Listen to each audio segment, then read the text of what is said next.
Hi guys, I just want to share with you what is currently one of my absolutely most favorite verses in the Bible. This comes out of Colossians chapter 1, and I'm going to read verses 21 and 22. It says, "You were his enemies, separated from him by your evil thoughts and actions.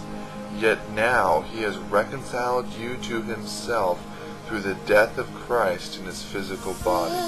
As a result, he has brought you into his own presence, and you are holy and blameless as you stand before him without a single fault." It says right there that you stand before him without a single fault. There is nothing wrong with you. There is nothing in you that God can sit there and say, "I'm sorry, I can't bless you because of this." There is nothing in you that God says, "I have to pull away from you because there is this sin in your life." There is nothing in you that God says, "You know, I love you and you've been praying and you've been doing all of this stuff, but I can't bless you because of this one issue."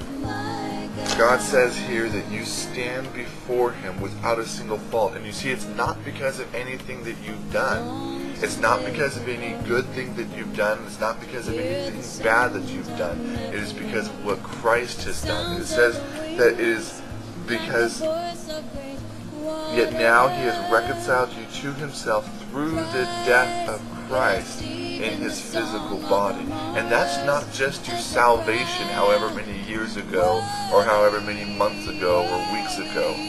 That doesn't just bring you into the family and now all of a sudden you have to do all this stuff to stay in the family. But that means that he has brought you close to him and you have become united with him, and there is nothing that you can do that will separate you from that. See, Paul says in Galatians chapter 3, "You foolish Galatians, who has bewitched you? What you have started in the Spirit, are you now trying to become perfect in the flesh?" So many Christians, they come to know God, and then they're trying to complete what it is. They're trying to complete their perfection by what they do instead of recognizing that absolutely everything occurred on the cross. Their holiness was found on the cross. Their new nature, your new nature, was received through one man's death.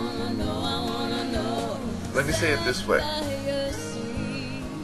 You received a nature, a sinful nature, and it was not by anything that you had done. Romans chapter 5 says that one man sinned, therefore all sinned. And that one man that he's talking about was Adam. And you were not with Adam in the garden when he sinned. But it says through one man's sin, all sinned. How could you have sinned if you were not with him?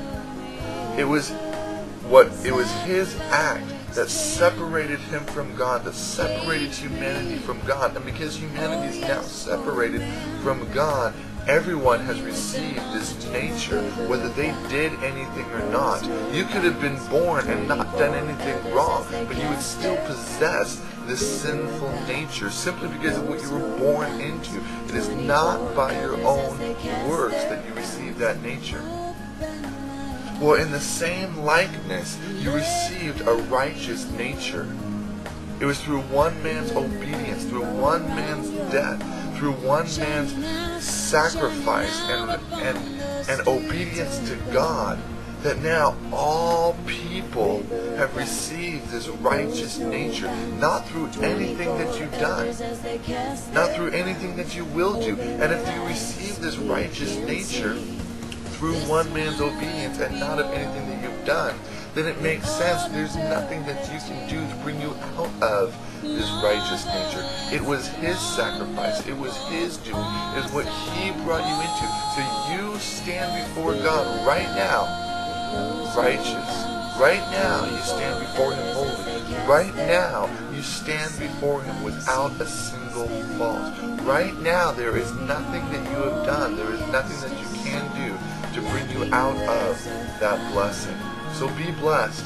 Live today just in the fullness of God. Live today in the fullness of what is in your heart to do, the creativity, the miracles, making the money for the kingdom of God, living with your family, living in relationship with people. Right now, today, you can do that because of what Christ has already done for you. So I bless you, and I'm excited for you, and I'm excited about what God is doing, the miracles and the loving on people as they get a hold of this message. So bless you, I love you, and you have a great day.